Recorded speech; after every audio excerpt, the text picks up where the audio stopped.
আসসালামু আলাইকুম, নববর্ষের শুভেচ্ছা সবাইকে। আমরা তো বাঙালি জাতি, আমাদের তো চাটাচাটি করতেই হইব। নববর্ষর দিন বাঙালি কি বলে যে বাংলা সালের প্রথম দিন উপভোগ করো ফ্যামিলির সাথে, প্রিয় মানুষের সাথে, না ওইটারে নিয়েও চাটাচাটি করতে হইব। দেখেন বাংলাদেশের মানুষ তারেক রহমানের নাকি পয়লা বৈশাখ উপলক্ষে হজরত উপাধি দেওয়া উচিত। আল্লামা হজরত মাওলানা তারেকুর রহমান। ও ভাই, দিনকাল যাইতেছে, কিছু কখনো তো যাইতো না, কোন সময় আবার 1400 কিলোর ভিতরে হান্দাইয়া দেয় কে জানে।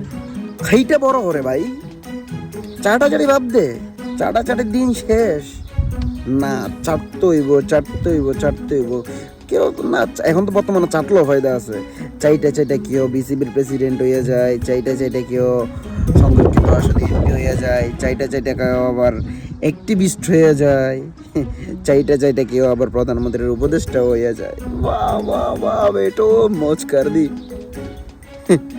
না, লাভ আছে, চাটো। হাসনাত আব্দুল্লাহ একটা কথা কইলো না, যে গাং পার হইয়া গেলে নাজি কোন দুলা ভাই, ওইটাই আর কি। এই দিনে দিন না বাসা, আরো দিন আছে, এই দিনে লইয়া যাবো ওই দিনেরও কাছে। আল্লাহ হাফেজ।